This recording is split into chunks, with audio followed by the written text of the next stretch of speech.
penting adalah pastikan saat kita berjumpa dengan Allah, dipanggil oleh Allah, kita bawa iman. Amin. Itu yang paling penting. Karena tidak ada husnul khatimah tanpa iman. Ya. Tidak ada surga tanpa iman. Sebaik apapun orang itu di sisi manusia, walaupun dia punya peran besar, punya kontribusi besar, tetapi ketika dia meninggal tanpa bawa iman, itu tidak ada nilainya di sisi Allah Subhanahu wa taala. Kalau dalam bahasa Al-Qur'an adalah ma'aghna anhu maluhu wa ma kasab. Kasusnya ada pada kisah Abu Lahab. Abu Lahab itu kaya. Dia kalau bahasa kita di dalam orang-orang Quraisy mengenalnya sebagai artis karena dia tampan. Dia tampan sekali dan dia entertain gitu, kemudian dia juga banyak kontribusinya dan dia kaya gitu. Tapi kalimat Quran menarik, kata Quran ma'aghna anhu maluhu wa ma kasab.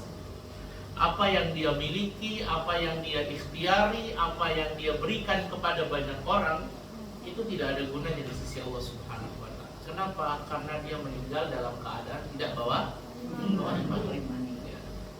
Tapi kalau orang bawa iman, maka seluruhnya berfungsi, seluruhnya bernilai, seluruhnya berharga. Anak-anaknya bisa kemudian membantu dia dengan doa-doanya, teman-temannya juga bisa bantu dia dengan doa-doanya, termasuk yang kita doakan pada pagi hari ini. Istrinya juga bantu dia dengan doa-doanya, bahkan anaknya itu sepanjang dia melakukan kebaikan, istrinya juga sepanjang dia melakukan kebaikan, itu suami punya sahamnya, ayah punya sahamnya, sepanjang dia mati dalam keadaan beriman. Maka saya selalu sampaikan bahwa iman itu adalah satu hal yang berharga yang kita miliki. Kita perlu sadar bahwa kita itu punya yang paling berharga. Walaupun katakanlah hari ini kita ditakdir oleh Allah tidak didekati oleh dunia, tapi kita perlu sadar bahwa kita punya yang paling berharga. Apa itu? Iman. Yang paling berharga. Dan kalau kita bisa meninggal masih bawa iman, saya masih sangat yakin sekali orang itu kalau meninggal masih bawa iman, ya, dia masih akan tetap di surganya Allah Subhanahu wa taala. Saya pernah ingat, saya pernah cerita di sini atau enggak? Ibu pernah dengar kisah tentang siapa itu? Hajjaj bin Yusuf At-Thaqafi. Pernah tahu? Pernah dengar enggak? Orang ini seperti apa? Hajjaj bin Yusuf At-Thaqafi. Dia berasal dari Taif. Kalau ibu pernah dengar kisah tentang orang yang kemudian membunuh 99 orang, habis itu ditambah satu, itu bukan Hajjaj, itu bukan Hajjaj. Hajjaj lebih parah daripada ini. Hajjaj itu lebih parah daripada ini. Kan kita sering dalam Riyadhus Shalihin itu kita diceritakan tentang seseorang yang kemudian membunuh 99 orang, habis itu ditambah satu, habis itu dia taubat, Allah ampuni, dia masuk surga. Hajjaj itu lebih parah daripada ini. Hajjaj bin Yusuf At-Thaqafi itu salah satu dulu dia punya jabatan sebagai gubernurnya Irak di masa Khalifah Malik bin Marwan. Malik bin Marwan itu punya menantu namanya Umar bin Abdul Aziz. Tahu Umar bin Abdul Aziz? Itu kan cicitnya Umar bin Khattab. Itu adalah khalifah yang sangat luar biasa adil, yang mirip dengan buyutnya yaitu Umar bin Khattab. Nah, Hajjaj bin Yusuf At-Thaqafi itu dia muslim. Bahkan dia dijuluki sebagai faqih, orang yang berilmu. Tapi dia membunuh lebih dari 120.000 kaum muslimin. Dalam sejarah peperangannya, dia membunuh lebih dari 120.000 kaum muslimin. Bahkan dari yang dibunuh itu salah satunya adalah anak angkatnya Aisyah radhiyallahu anha, Abdullah bin Zubair. Abdullah bin Zubair itu kan anak angkat Aisyah. Dia sebenarnya ponakan, tapi Aisyah itu karena tidak punya anak, dia akhirnya diangkat menjadi anak angkatnya Aisyah. Abdullah bin Zubair itu anaknya Zubair. Zubair punya istri namanya Asma. Asma punya saudari namanya Aisyah. Ya, berarti dia ponakan sebenarnya. Nah, itu mati di tangan Hajjaj bin Yusuf At-Thaqafi. Termasuk juga ulama luar biasa di kalangan tabi'in namanya Sa'id bin Jubair. Itu juga meninggal di dalam penjara dan disiksa oleh Hajjaj bin Yusuf At-Thaqafi. Ada banyak kaum muslimin meninggal karena dia. Dan sebagian besar meninggalnya itu karena tuduhan makar terhadap khalifah. Karena Hajjaj bin Yusuf At-Thaqafi dia orang faqih, dia orang muslim, dia tahu agama, tapi kesalahan terbesarnya adalah dia salah menafsirkan kalimat Allah, atiullah wa atiur rasul wa ulil amri minkum. Taatlah kepada Allah dan taatlah kepada Rasul dan ulil amri minkum. Dia menyamakan ketaatan kepada ulil amri itu semutlak ketaatan kepada Allah dan Rasulnya. Sehingga walaupun waktu itu Malik bin Marwan menyuruh dia untuk membunuh Abdullah bin Zubair, karena Abdullah bin Zubair dianggap makar kepada Malik bin Marwan, dia bunuh. Dan yang pengikut Abdullah bin Zubair bukan dia bunuh, termasuk ulama-ulamanya dia bunuh semua karena tuduhan makar tadi. Nah, jemaah yang dirahmati Allah, Umar bin Abdul Aziz pernah berkomentar soal Hajjaj bin Yusuf.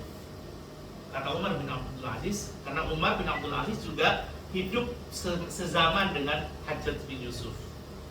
Kan dia punya mertuanya waktu itu khalifahnya. Kata Umar bin Abdul Aziz, sekiranya seluruh agama, seluruh suku mengumpulkan orang-orang jahatnya, kemudian dimix jadi satu, kemudian kita Bani Umayyah cuma menyodorkan Hajjaj bin Yusuf At-Thaqafi saja, ini semua kalah. Ini lebih jahat. Ini lebih jahat. Kata Umar bin Abdul Aziz, itu komentarnya Umar bin Abdul Aziz. Artinya kejahatan Hajjaj bin Yusuf At-Thaqafi itu di atas kejahatan orang-orang pada umumnya. Cuma menariknya dia meninggal dalam keadaan beriman. Itu poinnya. Dia punya track record buruk memang, tapi Allah takdirkan dia meninggal dalam keadaan beriman. Bahkan di akhir hayatnya itu, dia itu lucu kalau bahasa saya. Kan orang melihat bahwa Hajjaj bin Yusuf itu sudah ahli neraka, terlalu banyak catatan kejahatannya. Cuma dia menjelang meninggal dia mengatakan, ya Rob, orang-orang menyangka bahwa engkau tidak akan mengampuni dosaku, tapi aku sangat yakin sekali bahwa engkau akan mengampuni dosaku. Sampai Umar bin Abdul Aziz berkomentar begitu. Tapi ternyata jemaah yang dirahmati Allah, beberapa hari setelah Hajjaj bin Yusuf At-Thaqafi itu meninggal, Umar bin Abdul Aziz itu diperlihatkan oleh Allah Subhanahu wa Ta'ala nasib Hajjaj bin Yusuf di akhirat, bahwa Allah menyiksanya.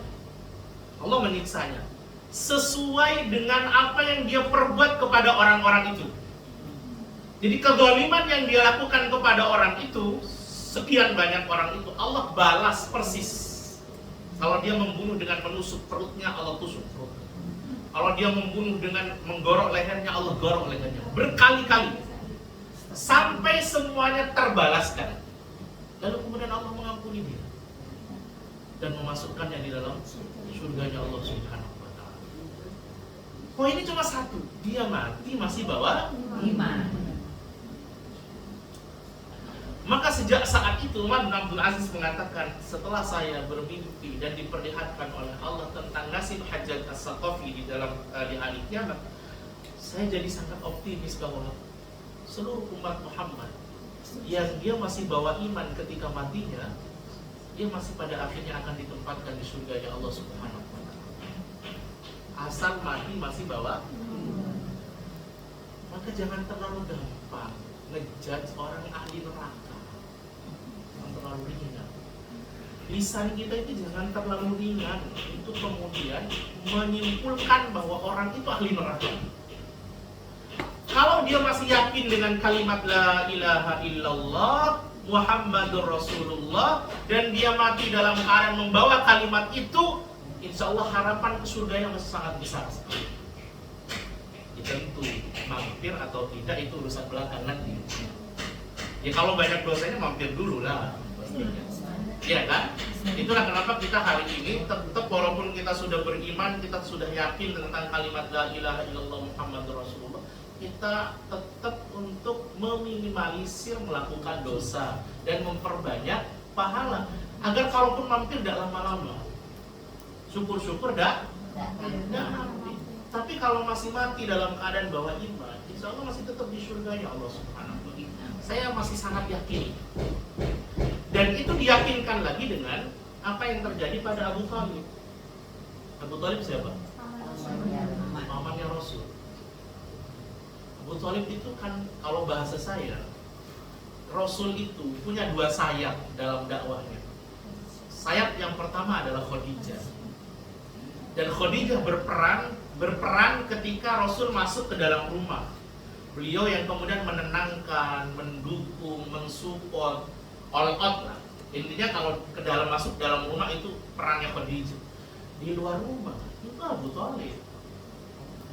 Bahkan Rasul itu, walaupun para sahabat disiksa, model Bilal itu sampai disiksa, Ammar bin Yasir disiksa, Sumayyah dibunuh, Yasir dibunuh, Khabbab bin Arad itu disiksa, orang-orang kafir Quraisy itu tidak pernah berani untuk bermain fisik dengan Rasul karena Abu Thalib. Makanya Syekh Safi Rahman Al-Mubarakfuri dalam kitab sirah beliau mengatakan, tidak masuk Islamnya Abu Thalib itu hikmah sendiri. Karena kalau Abu Thalib masuk Islam, head to headnya enak, paham nggak? Ya sudah, berarti Abu Thalib musuh. Ya itu selesaikan aja gitu. Tapi karena Abu Thalib tidak masuk Islam, maka kafir Quraisy itu sungkan. Ini Abu Thalib gak masuk Islam, dia berarti bagian dari kita. Maka kalau kemudian mau memerangi Bani Hashim, mereka takut, mereka sungkan karena Abu Thalib bagian. Tapi di satu sisi Abu Thalib mendukung Rasulullah, sehingga gampang kalau bahasa kita. Akhirnya serba salah orang-orang kafir Quraisy. Nah, Abu Thalib itu perannya besar, kontribusinya besar. Itulah kenapa ketika Abu Thalib mau nazar, Rasul itu datang ke rumah Abu Thalib, masuk ke dalam kamar beliau. Dilala ketika masuk di dalam kamarnya ternyata ada Abu Jahal. Abu Jahal itu siapa? Abu Jahal ya Abu Jahal. Nah, itu kan julukan yang disampaikan Rasul. Orang-orang Makkah tidak pernah menyebutnya Abu Jahal. Dia nama aslinya adalah Amr bin Hisham atau Abul Hakam. Dia punya anak namanya Abu Hakam, maka disebut Abul Hakam. Yang menjuluki dia Abu Jahal adalah Rasulullah. Abu Jahal itu kan bapaknya kebodohan. Bodoh betul dia. Bukan bodoh otaknya cerdas. Karena dia pemimpin kaum. Bodoh kenapa? Karena berkali-kali melihat kekuasaan Allah tapi tidak pernah ngambil hikmah, maka disebut bodoh. Jadi bodoh itu bukan otaknya yang rendah atau IQ-nya yang rendah, bukan tidak bisa matematika, bukan. Bodoh itu menurut agama kita adalah berkali-kali kebesaran Allah dia lihat tapi dia nggak pernah ngambil hikmah. Kan Abu Jahal itu berkali-kali. Dia kan pernah juga sering tertangkap, setidaknya 3 kali tertangkap mengendus-ngendus ke rumah Rasul malam hari untuk mendengarkan bacaan Quran Rasul. Dan dia sudah merasa tenang dengan itu, ya kan? Dan dia berkali-kali melihat mukjizat Rasul, tapi nggak bisa nangkap hikmah. Itu yang membuat dia akhirnya dijuluki Abu Jahal, bodoh.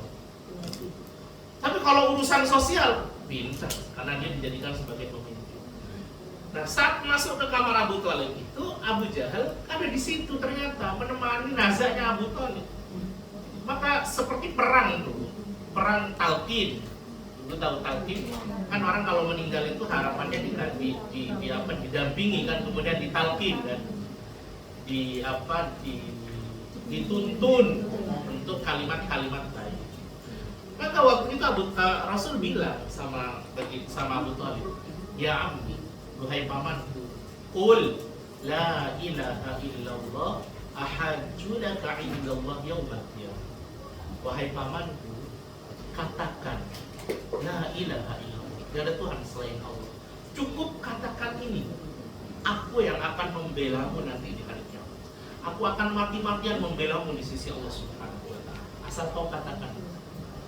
Kemudian Abu Jahal, dia kemudian membisikkan dari telinga satunya, atarghabu am millati Abdul Muthalib, wahai Abu Thalib, apakah engkau benci dan ingin berpindah dari agama ayahmu Abdul Muttalib? Maka dibisiki lagi oleh baginda Rasul, "Qul la ilaha illallah ahajju laka indallahi yaumal qiyamah." Katakan la ilaha illallah, nanti aku yang bela kamu wahai pamanku di sisi Allah. Kan kalau Abu Thalib lock in, kalau bahasa kita masuk Islam, maka seluruh kontribusinya itu dihitung. Kan besar sekali itu kontribusinya. Tapi ketika tidak lock in, tidak masuk, maka tidak terhitung, tidak punya nilai. Sampai pada akhirnya jemaah dirahmati Allah, Abu Thalib itu terakhir sebelum meninggal, sebelum menutup mata, Abu Thalib mengatakan, "Ala millati Abdul Muttalib." Aku tetap di atas agamanya Abdul Muttalib. Kemudian meninggal. Kalau Rasul sedih luar biasa. Karena Rasul tidak punya daya kalau sudah seperti itu. Jadi kita itu, mohon maaf, kalau kemudian ada orang tua meninggal tidak membawa iman, maka anaknya tidak bisa berperan. Walaupun anaknya sesolih apapun, tidak bisa berperan. Tidak punya fungsi nanti. Dia mungkin masuk surga, tapi dia tidak bisa membawakan syafaat untuk orang tuanya. Ya, karena terputus kan. Itu kan yang kemudian diprotes sama Nuh alaihissalam. Ketika Nuh kemudian Kan'an itu meninggal, kan Nuh bilang sama Allah, "Ya Allah, bukankah engkau janji bahwa engkau akan menyelamatkan seluruh keluargaku dari banjir ini? Kok tiba-tiba ada satu anakku yang kemudian meninggal?" Apa kata Allah? Kata Allah, "Innahu laysa min ahdik." Nuh, itu bukan keluargamu. Jadi kalau kita punya anak kita tiba-tiba murtad, maka meninggal dalam keadaan tidak punya iman, maka hubungan keluarga itu terputus. Tapi kalau dia meninggal bawa iman, itu hubungan terus. Makanya hubungan yang berbasis iman itu jauh lebih kuat dibandingkan hubungan yang berbasis darah. Ini kalau hubungan berbasis iman kayak ibu ini akan saling mencari nanti, akan saling mensyafaati nanti, gitu ya. Tapi kalau kemudian hubungan sebatas hubungan darah, tapi meninggal dalam keadaan tidak beriman, selesai. Saat meninggal itu selesai. Makanya kenapa kita tidak dibolehkan untuk mendoakannya, tidak dibolehkan untuk sedekah atas nama dia. Nggak ada nilainya di sisi Allah Subhanahu wa Ta'ala. Itulah pentingnya iman. Itulah pentingnya. Kita bersyukur kita punya yang paling berharga dalam hidup kita. Tiba-tiba suatu saat kemudian Allah coba kita dengan cobaan yang cukup besar sekali. Kita rem-rem kalau bahasa kita merenung. Walaupun besar cobaan itu, kita masih tetap punya yang paling berharga. Itu yang menyemangati kita. Tiba-tiba ibu punya tetangganya kok secara dunia luar biasa, mobil punya, rumah tingkat mewah semua, ibu gak punya apa-apa. Ibu tapi keluarganya, tapi tetangganya ternyata tidak beriman kepada Allah. Ibu masih punya yang paling berharga. Tapi kan lebih enak punya iman, punya harta, punya segalanya kan enak. Itu ideal. Tapi kalau ternyata Allah gak kasih ideal, kita yang penting punya yang paling berharga. Gitu ya. Seperti itu. Baik. Coba ya rahmati Allah Subhanahu wa Ta'ala. Ini kita berada di bulan Dzulhijjah. Kemarin apa temanya ya? Belum ya. Baik. Kita masih berada di bulan Dzulhijjah. Bulan Dzulhijjah itu bulannya Ibrahim alaihissalam.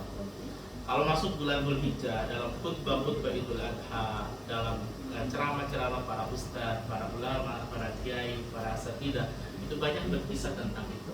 Cuma mungkin yang sering kita dengar kisah Ibrahim itu berkenaan dengan pengorbanan Ibrahim dengan Ismail. Padahal kisah Ibrahim itu angle-nya di dalam Al-Quran banyak sekali. Termasuk yang tidak sering disampaikan adalah kisah tentang selembut kalimat Ibrahim pada ayat. Jadi Ibrahim itu Nabi, Rasul, bahkan digadang-gadang sebagai Abul Anbiya, bapaknya para nabi. Karena seluruh nabi yang hadir setelah Ibrahim itu pasti keturunan Ibrahim. Jadi seluruh nabi yang hadir setelah Ibrahim itu pasti keturunan Ibrahim. Ditambah lagi beliau adalah kesayangannya Allah, Khalilullah. Bahkan saking sayangnya Allah kepada Ibrahim, Ibrahimnya masih hidup, istananya di surga sudah dibangun. Ibrahimnya masih hidup, istananya di surga sudah dibangun. Ibu ingat, kira-kira yang begini juga siapa kira-kira selain Ibrahim? Siapa? Khadijah. Khadijah itu punya kasus yang sama. Khadijah itu beliaunya masih hidup, istananya sudah dibangun. Tapi memang tidak ada yang seperti Khadijah. Jadi ibu-ibu agak susah seperti Khadijah. Saya sering bilang kepada bapak-bapak, jangan pernah mengharapkan istri seperti Khadijah. Karena memang tidak akan pernah bisa. Seperti suami juga tidak akan pernah bisa seperti Rasulullah. Maka jangan sok lebay. Karena memang Khadijah, kalau kita bicara kisah Khadijah, itu hampir mendekati sempurna Khadijah itu. Baik dari fisik, dari finansial, akhlak, ibadah, sebagai seorang istri, sebagai seorang ibu, itu mendekati sempurna Khadijah. Nah, Khadijah oleh Allah diberikan keistimewaan, istananya dibangun, Khadijah masih hidup, sama dengan Ibrahim. Ibrahim itu Khalilullah, nabinya Allah, rasulnya Allah, tapi diuji oleh Allah punya bapak kafir. Punya bapak tidak beriman, bahkan menentang dakwah Ibrahim. Orang nomor apa itu? Orang terdekatnya yang menentang dakwah Ibrahim. Coba bisa dibayangkan, kayak saya begini, ceramah di depan ibu-ibu, tiba-tiba istri saya menentang saya. Bohong, saya kok paling tahu sama suami saya itu. Gimana kira-kira? Ya kan gak pas, amburadul lah semua. Ibrahim itu ayahnya yang menentang. Bahkan bukan hanya menentang, ayah Ibrahim itu ternyata aktivitas hariannya membuat patung, membuat berhala. Yang berhala itu nanti dijual oleh Ibrahim, oleh saudara-saudara Ibrahim ke pasar, kemudian nanti disembah oleh banyak orang. Jadi Ibrahim itu dulu, dia kan punya saudara berapa? Susah. Ibrahim itu punya saudara 2, tapi Ibrahim yang paling tengah. Jadi dia punya kakak namanya Nahur, kemudian Ibrahim, kemudian punya adik namanya Haram. Tiga-tiganya ini diperintah oleh bapaknya waktu kecilnya untuk jualan patung ke mana? Ke pasar. Cuma Ibrahim tidak pernah closing, kalau bahasa kita, tidak pernah bisa terjual ke patung, karena memang dijaga oleh Allah. Ibrahim itu kalau jualan di pasar, jualan patung selalu bilangnya begini, istarau mana yang faukum syai'a wa la yadurrukum. Beli di barang yang nggak punya manfaat untuk kalian dan nggak punya mudorot, tidak kasih mudorot, karena nggak pernah terjual. Tapi punya Nahur, kakaknya, punya adiknya Harun sering terjual. Itu salah satu Allah menjaga agar Ibrahim tidak melakukan kesyirikan. Nah, dia punya bapak begitu modelnya. Maka jemaah dirahmati Allah, ada satu yang menarik di dalam Al-Quran, surah Maryam ayat 42 sampai 47 itu kalau nggak salah. Maryam 42 sampai 47. Bagaimana Ibrahim berakhlak kepada bapak yang tidak sekeyakinan itu.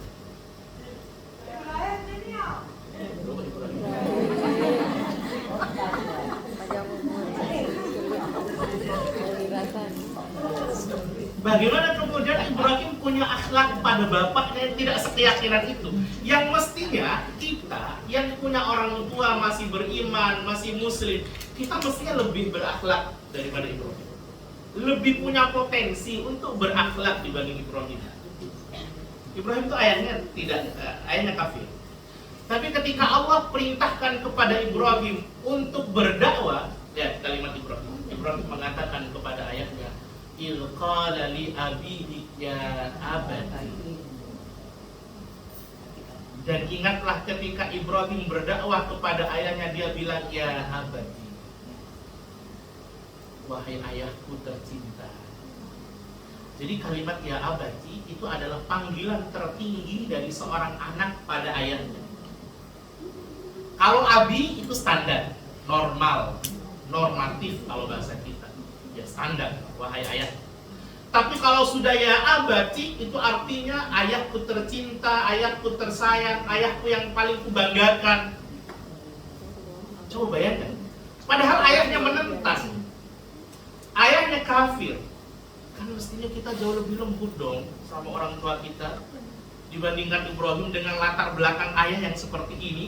Kalau bahasa saya, kira-kira ayah kita itu punya salah sama kita sebesar apa sih gitu? Orang tua kita itu punya salah sama kita sebesar apa sih? Kan apa yang terjadi kepada Ibrahim dan ayahnya itu jauh lebih besar dibandingkan apa yang terjadi sama kita dan orang tua kita. Tapi Ibrahim bisa selembut. Kemudian Ibrahim mengatakan, lima ta'budu ma la yasma'u wa la yubsiru wa la yughni anka syai'a. Duhai ayahku tercinta, kenapa engkau harus menyembah sesuatu yang sama sekali tidak bisa mendengar, tidak bisa melihat, dan tidak bisa memberi mudarat, memberikan manfaat kepadamu sedikit. Kemudian ayat berikutnya kalimatnya ya abadi lagi. Coba cek 43-nya. Ya abadi. 44-nya ya abadi lagi. 45-nya ya abadi lagi. 4 kali itu diulang. Kata Ibrahim terakhir itu kalimat terakhir, ya abadi inni akhafu ayyamassaka adzabun minar rahman fatakuna lisyaitani waliya. Wahai ayahku tercinta, aku sangat khawatir kalau kelak kemudian engkau tetap seperti itu, Allah akan memberikan azab kepadamu. Padahal anaknya itu lembut sekali gitu ya, adabnya luar biasa, sopan sekali sama ayahnya. Tiba-tiba dibalas sama ayahnya dengan kasar, marah dan diancam. Kata ayahnya, qala arahibun anta an alihati ya Ibrahim. Wahai Ibrahim, apakah engkau benci sama Tuhan-Tuhanku? La illam tantahi, kalau engkau tidak berhenti, la arjumannak, aku rajam kamu.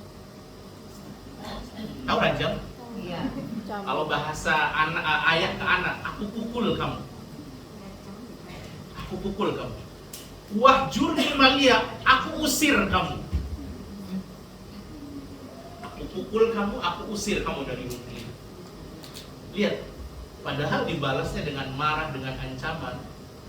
Ternyata Ibrahim membalas dengan luar biasa lembut. Kata Ibrahim, qala salamun alaik, keselamatan atasmu duhai ayahku. Walaupun engkau marah, walaupun engkau mengancamku, mau mengusirku, mau memukulku, sa'astaghfiru laka rabbi, aku tetap akan memintakan ampun untukmu kepada Tuhanmu. Innahu kana bi hafiyya, sesungguhnya Tuhanku maha baik sama. Coba ya, saya mau tanya, mohon maaf, kita punya orang tua yang tidak beriman ya? Beriman semua kan? Mestinya bahasa kita lebih lembut daripada Ibrahim. Tapi Ibrahim luar biasa. Apa efeknya? Apa efeknya? Ini menarik.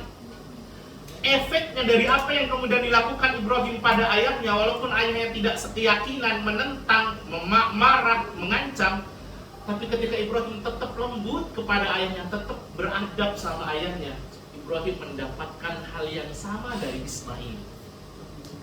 Coba perhatikan kalimat Allah ketika berbicara tentang kisah Ibrahim yang diperintah untuk nyembelih anaknya. Dan kalimatnya menarik. Kata Allah, falamma balagha ma'ahu sa'ya, ketika kemudian Ismail sudah sampai pada masa balik dan dia sudah bisa berusaha bekerja bersama ayahnya, kemudian Allah perintahkan kepada Ibrahim untuk menyembelihnya. Kata Ibrahim, ya bunai, wahai anakku tercinta. Memang Ibrahim sudah sangat halus dan kalimat ya bunai itu adalah panggilan tertinggi dari seorang ayah pada anaknya. Kalau ya ibni itu masih standar, tapi kalau bunai itu anakku tercinta, anakku tersayang.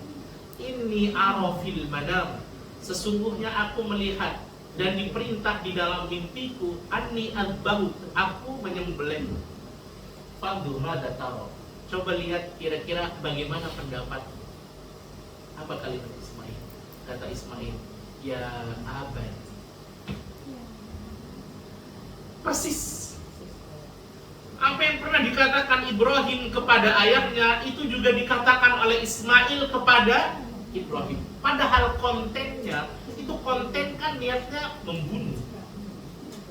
Kan ini kan kalau saya yakin kalau kita pasti gak kuat.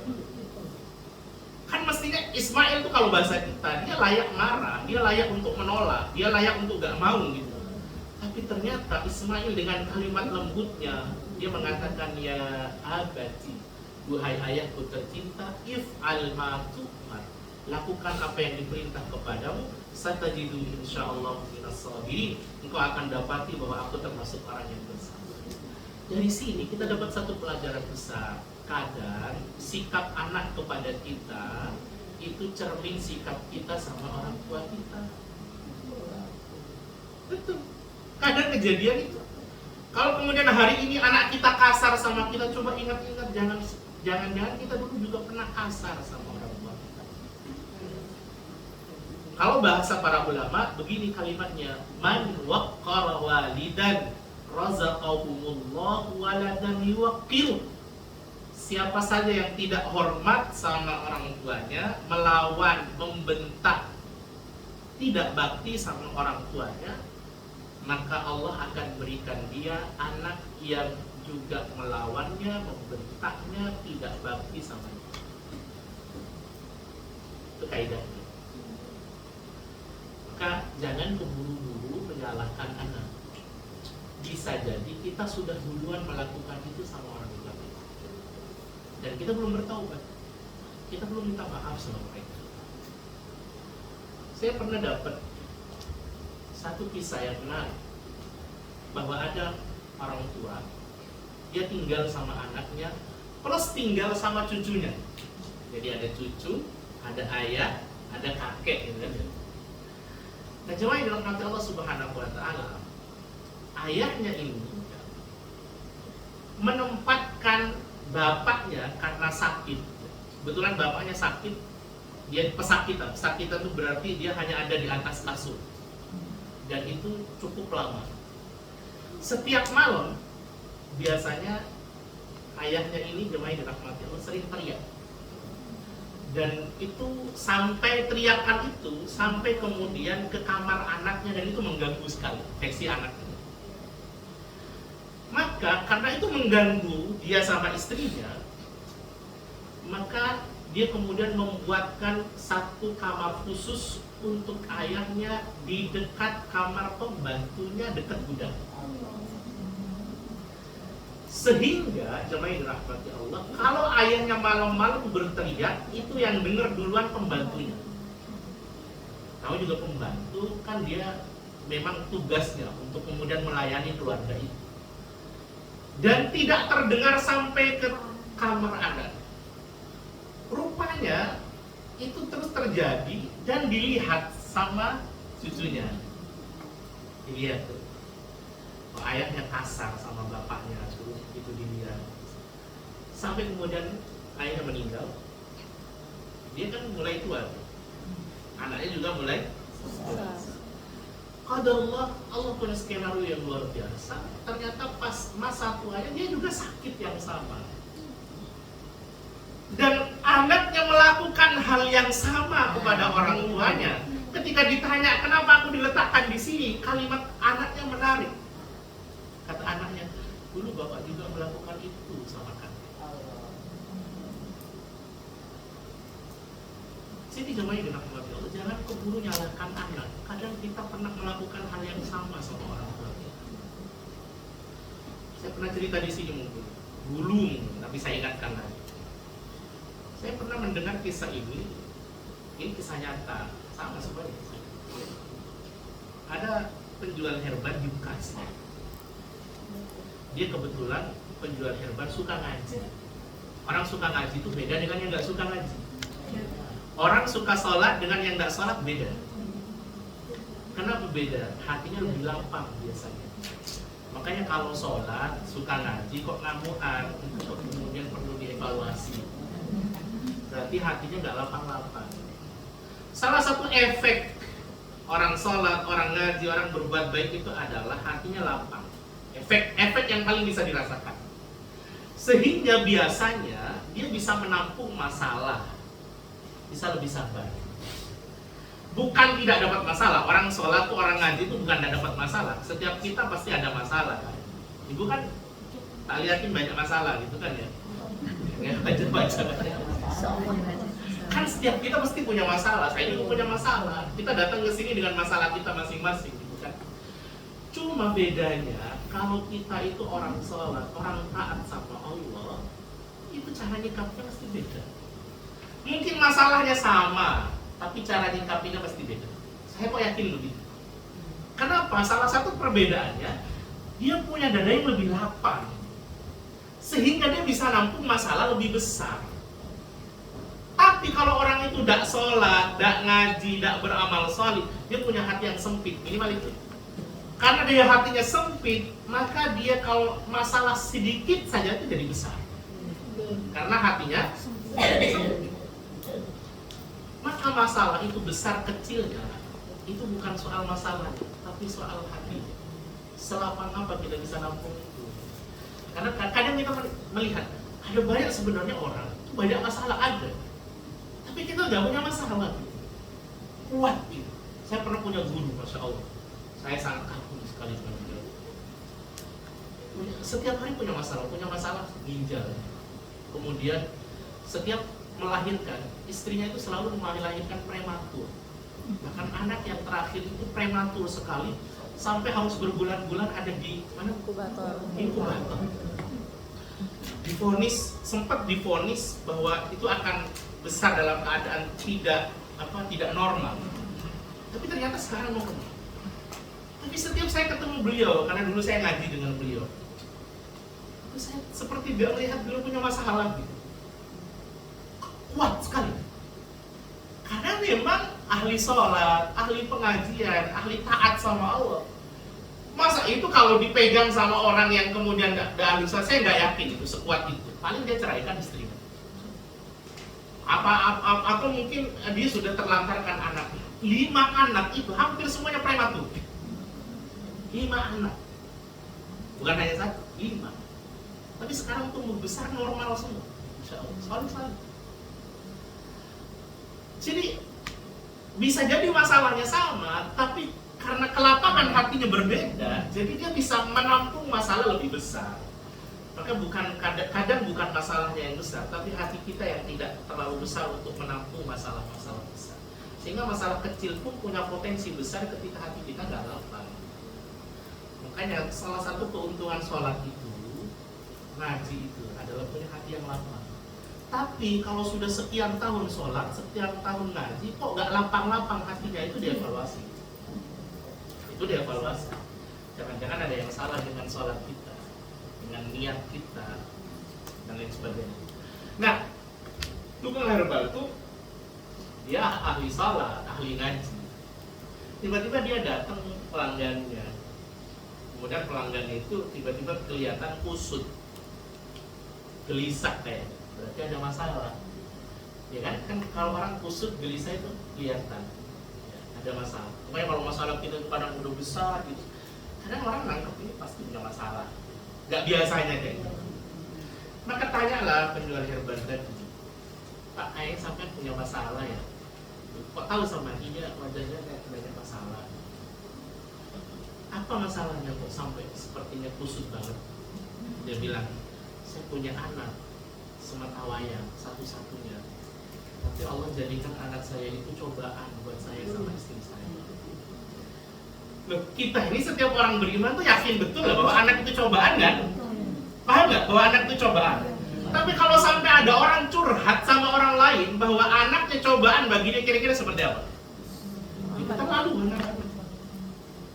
Kita yakin nggak perlu dikasih tahu. Kita tuh nggak perlu dikasih tahu bahwa anak itu cobaan. Cuma kalau sampai ada orang tua bilang sama rekannya, bilang sama ustadznya, bilang sama orang lain, anakku itu cobaan bagi aku sama istriku, itu kan berarti anaknya udah keterlaluan. Dibilang, kok sampai bapak bilang begitu kalau anaknya jadi cobaan? Iya, anakku itu kecanduan. Tapi bukan kecanduan narkoba, kecanduan game online. Itu kayak anak kita hari ini. Anak kita itu kan sekarang susah banget. Saya termasuk yang paling seneng untuk membawakan materi-materi birrul walidain Karena saya semakin kesini, semakin susah menjumpai anak itu bakti sama orang tuanya itu susah. Bahkan hanya gara-gara HP saja, kadang anak orang tuanya dipukul. Gara-gara HP saja, orang tuanya dibentak. Susah. Kemudian kata penjual herbal tadi, jemaah dirahmatullah, kata pelanggan tadi, kata penjual herbal tadi, kayak apa sih anaknya sampean tuh kok sampean bisa ngomong kayak gitu? Dia bilang, ini kan kejadiannya di 2013-2014. Waktu itu game online tidak ada di handphone, tapi ada di warnet. Saya pernah ngalamin itu di warnet. Jadi kalau mau nge-game itu harus pergi ke warnet. Nah, saking dari kecanduan ya, kata pelanggannya ini, anak itu kadang tidur di warnet. Sama ibunya kadang diingatkan untuk pulang, ibunya dibentak. Kadang cekcok sama ibunya di warnet, dilihat sama orang-orang warnet itu. Apa ndak aib gitu? Kan kalau ada orang tua cekcok sama anaknya di ruang publik, itu aib keluarga itu. Itu aib keluarga. Maka jemaah yang dirahmati Allah, sampai istriku, kata pelanggannya, istriku sampai nyerah dan menyerahkan pendidikan anak itu sama saya. Maka saya ketambahan pekerjaan. Habis pulang dari bekerja, saya harus keliling ke warnet-warnet untuk ngajakin anak saya pulang. Kadang anaknya juga masih bentak. Bahkan kadang saya harus cekcok. Hampir-hampir suka-suka saya nampar anak, saking dari gak kuat. Orang tua itu kalau sampai nampar anak, udah gak kuat ya. Gak kuat. Saya betul-betul merasakan anak saya itu cobaan bagi saya. Nah, penjual herbal tadi, karena dia suka ngaji, dia tahu caranya kalau ada konsultasi. Saya juga begitu, kalau ada orang konsultasi sama saya akan tanya ahli ini. Dia tanya begini, masih punya orang tua sebenarnya? Masih lengkap atau sudah meninggal salah satu? Masih lengkap. Ada di mana? Di Tegal. Bukan di Sawah, di Tegal. Tahu Tegal? Jawa Tengah. Masih lengkap ada di Tegal. Kapan terakhir sampean membahagiakan silaturahim sungkem sama orang tua? 4 tahun yang lalu. Coba ya. 4 tahun yang lalu. Kan maksimal tuh kalau kita silaturahim sama orang tua minimal setahun sekali lah. Idul Fitri kan. Walaupun seperti itu kan kita intent, kemudian harus telepon, video call sebagai bentuk apa ya, birrul walidain kita, perhatian kita sama mereka. Kalau kita nggak bisa silaturahim secara fisik atau katakanlah setahun sekali, katakanlah minimal video call, telepon. Ternyata dia putus kontak semuanya. Online, offline semua putus kontak. Ditanya sama tukang herbal tadi, kok sampai sebegitunya Pak? Sampai 4 tahun kita putus kontak sama orang tua. Kata pelanggannya, iya, kami bertengkar cukup parah. Masa sama orang tua bertengkar sih? Kami bertengkar cukup parah, sehingga membuat kemudian kami tidak tegur sapa dan putus kontak. Kita itu Bu, kadang, saya sendiri termasuk, saya mengingatkan juga buat saya. Kita itu kadang hidup di kota, udah belajar sana sini, kadang sudah kajian ke sana kemari, kadang seminggu bisa 7 kali kajian. Ada yang seminggu 7 kali kajian? Biasanya ibu-ibu ada, apalagi yang suka-suka. Kadang kalau sekarang di sini kajian, nanti sore di tempat lain, malamnya di masjid mana. Ada yang begitu. Dan itu bagus sekali sepanjang memang suaminya merestui itu. Kadang setelah kita sekian lama kita belajar, akhirnya kita jadi orang paham. Atau kadang kemudian kita sudah doktor, sudah profesor, sudah ustadz, ngisi kajian kemana-mana. Kadang kita lupa kalau pulang itu kita masih punya orang tua. Dan orang tua kita itu walaupun kita mau seperti apa pinternya, tetap nganggep kita itu anak yang perlu dinasehati, perlu kemudian dikasih petutur kalau bahasa orang Jawa. Tidak terima kadang kita, merasa kita sudah, akhirnya terjadi gap, terjadi pertengkaran atau ketidaksamaan. Kalau di Surabaya kadang sudah pakai, ibu-ibu sudah pakai hijab syar'i, pas pulang ke rumah kadang ibunya di rumah kadang belum hijab syar'i. Bahkan kalau beli sayur ke rumah masih sayur keluar rumah kadang masih masih buka tuh kerudungnya di desa kan. Karena kita merasa itu nggak boleh. Ya memang nggak boleh, tapi cara negurnya kan harus seperti Ibrahim tadi. Ibrahim kan tahu betul orang tuanya kan musyrik. Akhirnya terjadi bertengkar, putus kontak. Maka mudah saja bagi penjual herbal tadi. Yo pantes Pak, anak sampean kayak gitu sama sampean. Kamu sampean sudah duluan sama orang tua sampean. Orang tua sampean sudah sakit 4 tahun. Gara-gara ulah sampean. Yo gimana sampean bisa bersahabat sama anak? Makanya Pak sudah, tidak usah diurus anak itu, biarkan Allah yang urus. Sampean perbaiki dulu hubungan sampean sama orang tua sampean. Biarkan Allah yang urus. Kok kedua dia terima nasihat itu? Kan biasanya kadang orang tuh ada kekeh cari pembenaran, padahal bukan salah. Akhirnya dia cuti beberapa hari, sekitar 7 hari lah. Kemudian dia bawa istrinya, dia pulang ke Tegal. Saat pulang dia sudah berazam, sudah bertekad untuk tidak mengungkit masa lalunya dan fokus untuk memperbaiki hubungan sama orang tuanya. Maka setelah 7 hari dia minta maaf sama orang tuanya. Alhamdulillah akhirnya orang tuanya memaafkan dan dia sudah mulai baik sama orang tuanya, sudah mulai kontakan lagi. Pulang ke Bekasi, alhamdulillah anaknya tidak berubah. Anaknya tidak berubah. Yang berubah ayahnya. Yang berubah ayahnya. Selama ini ayahnya menempatkan kesalahan hanya pada anak. Yang salah anak. Begitu itu karena anak.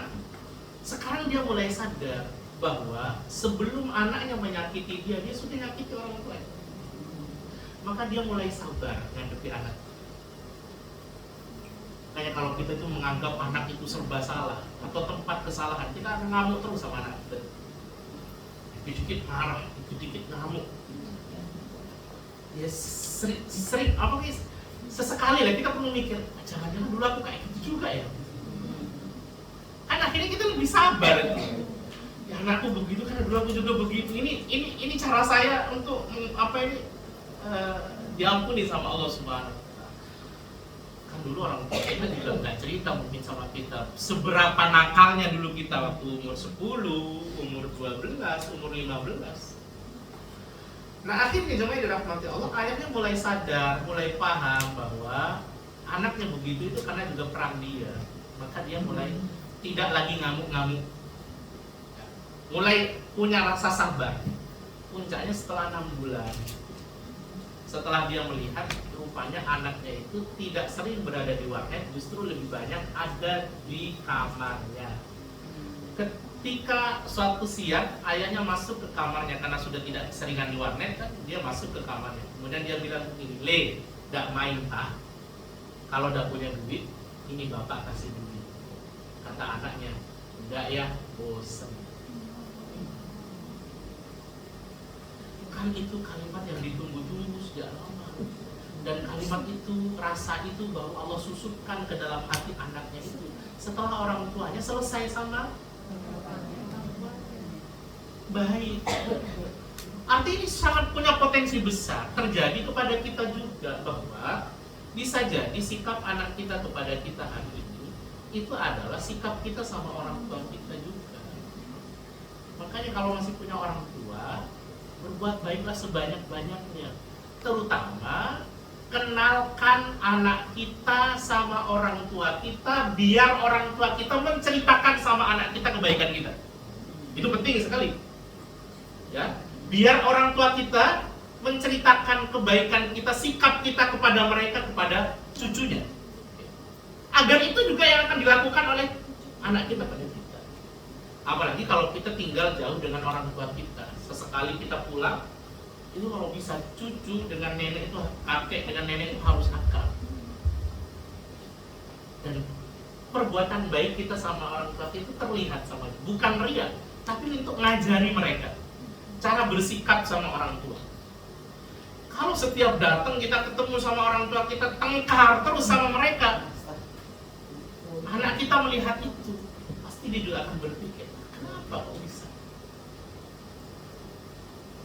selalu mengatakan perbuatan baik kita sama orang tua kita adalah investasi jangka panjang kita yang kita akan tuai nanti dari anak kita. Jemaah dirahmati Allah Subhanahu wa taala, ini penting sekali bahwa apa yang kita lakukan sama orang tua kita itu kemudian apa yang akan kita dapat dari anak kita. Ini kaidah umumnya.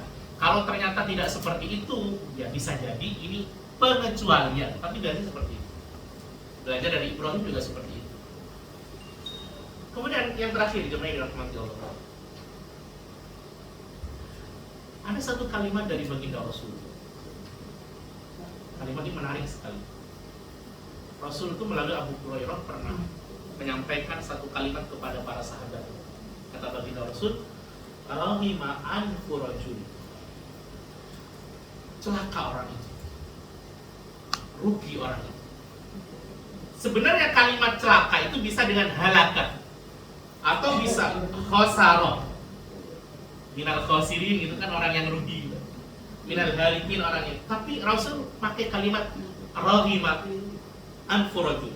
Kalimat ini dipakai untuk menerangkan besarnya kecelakaan dan kerugian seseorang itu. Siapa? Pertama kata Rasul, orang yang ketika disebut nama baginda Rasul dia tidak bersalawat kepada Rasul. Itu celaka, rugi. Kenapa rugi? Karena amalan salawat itu amalan ringan tapi pahalanya besar. Saking dari besarnya sampai Rasul mengatakan, "Man shalla alayya sallallahu alaihi asyara." Siapa yang bersolawat kepadaku, Allah bersolawat kepadanya. Allah bersolawat sallallahu alaihi, Allah bersolawat kepadanya 10 kali. Yang kedua, kenapa rugi sekali? Kan kita itu seperti punya hutang kepada Rasul.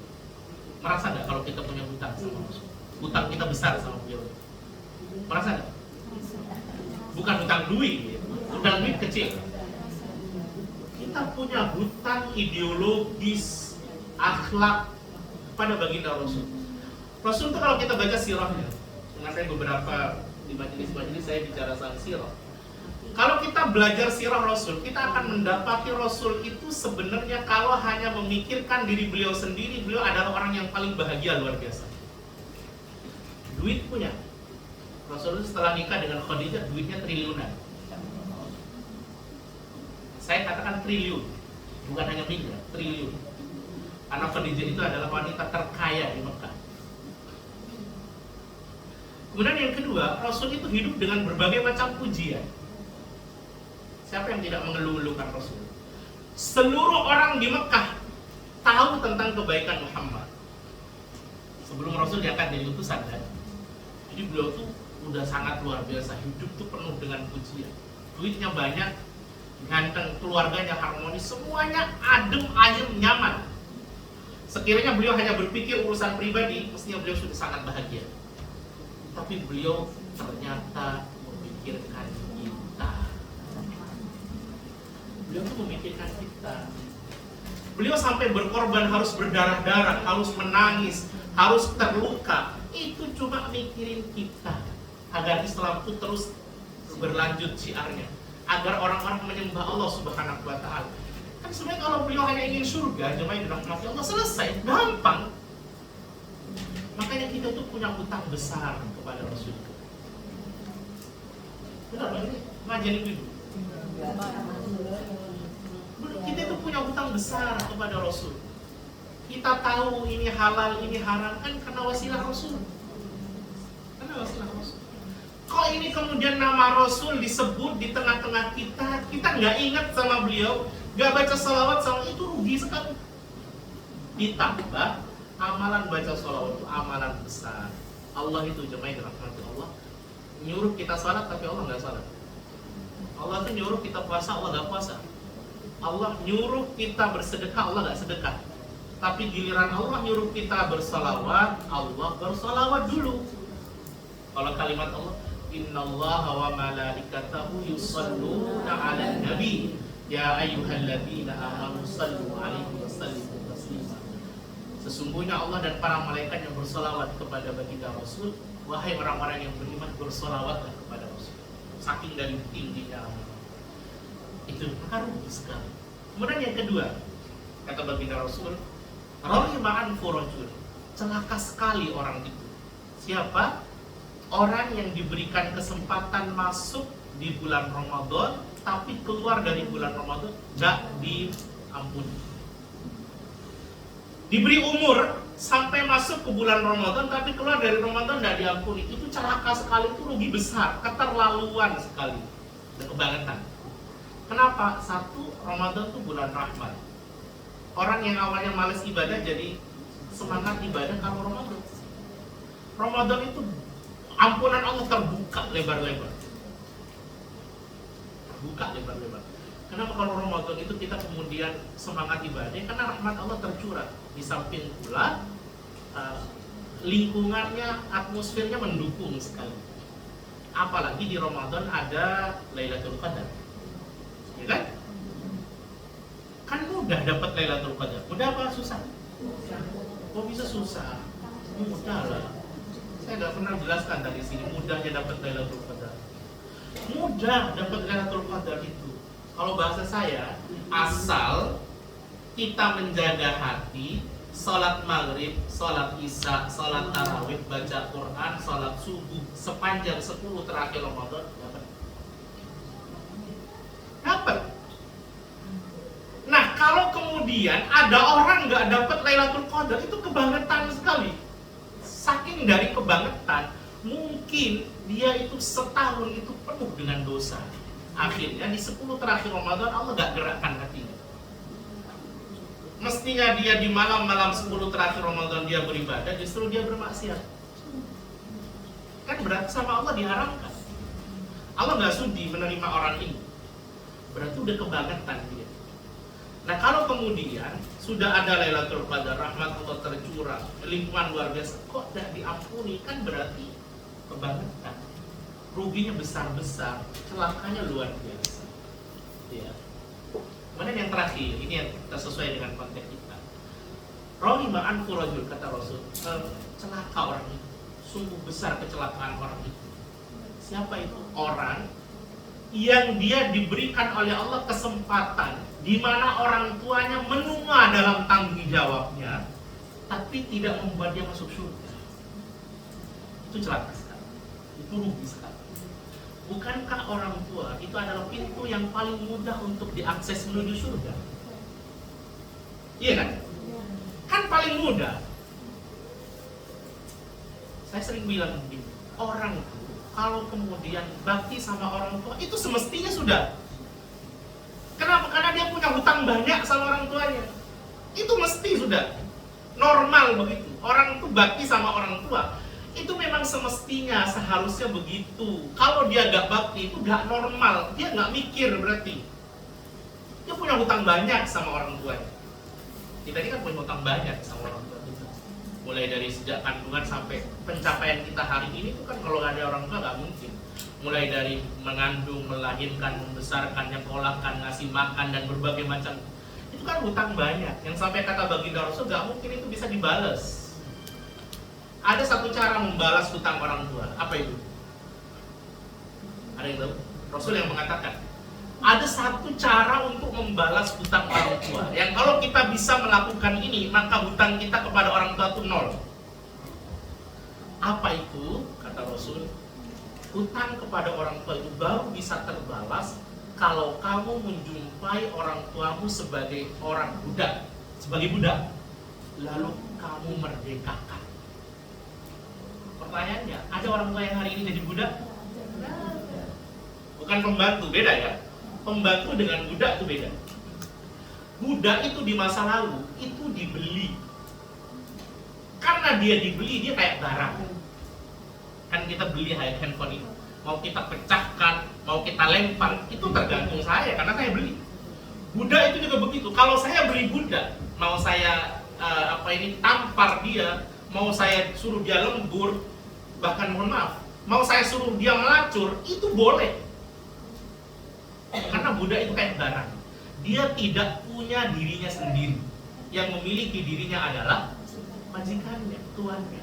Nah, kalau ada orang tua menjadi budak dan anaknya kemudian membelinya kepada tuannya, memerdekakannya, baru impas. Masalahnya kan sekarang nggak ada kan? Berarti kan sudah tidak ada lagi peluang. Maka bakti sama orang tua itu seharusnya, bukan satu hal yang itu seharusnya.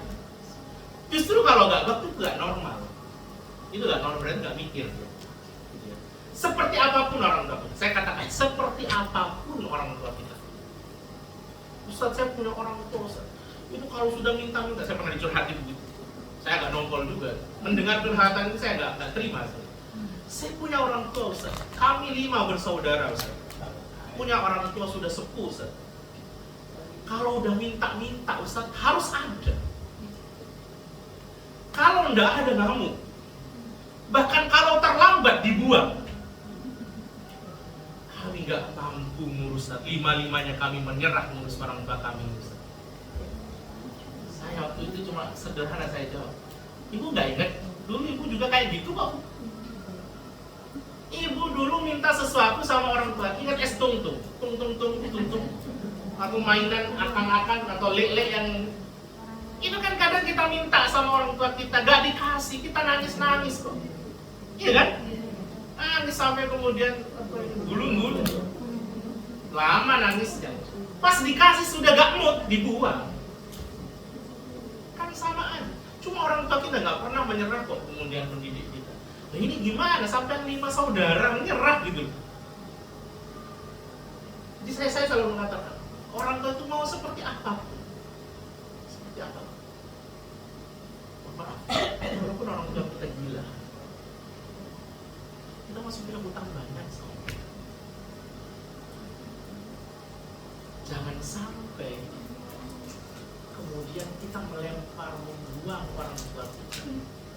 Karena itu juga yang akan dilakukan oleh anak kita suatu saat. Alhamdulillah sebenarnya. Cuma ini rahmat Allah Subhanahu ini penting sekali. Kalau kita diberikan oleh Allah kesempatan untuk kemudian mengurus orang tua kita di masa tuanya, kok tidak masuk surga, itu kebangetan. Kebangetan sekali. Karena pahalanya berlipat-lipat, mestinya masuk surganya lebih ringan. Kayak kalau ada orang tua sakit, itu sebenarnya yang dicoba bukan hanya orang tuanya, anak-anaknya itu dicoba. Rebut gitu. Saya merasakan betul. Saya berkali-kali di mana-mana saya sering bicara tentang berbuat ini, karena menurut saya itu nasihat juga buat saya. Dan saya merasakan betul, setiap orang tua saya ridho, bahagia ketemu saya, hidup saya aman, bahagia. Saya merasa lebih nyaman. Dan anak-anak saya alhamdulillah. Cuma ini penting sekali. Ini penting sekali. Apa yang kita perbuat sama orang tua kita, itulah yang kemungkinan bisa kita dapatkan dari anak-anak kita. Ini yang bisa saya sampaikan, sudah lebih loh. Ada pertanyaan? 5 menit saja. Atau kalau sudah ada kita tutup. Ada pertanyaan? Ada. Ibu langsung nanya. Gimana?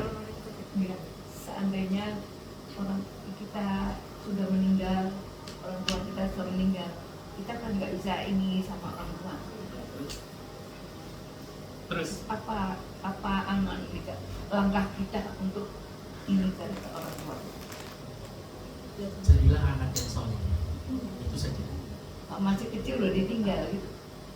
Masih kecil udah ditinggal, mau sekarang udah ditinggal. Intinya kalau orang tua kita sudah meninggal duluan, salah satu cara terbaik untuk tetap bakti sama orang tua yang sudah meninggal, jadilah anak saleh. Jadi anak salihah. Kenapa seperti itu? Karena setiap amal baik anak yang salih itu orang tua punya sahamnya. Contoh, waktu orang tua kita ada, kita seperti selalu mengecewakannya.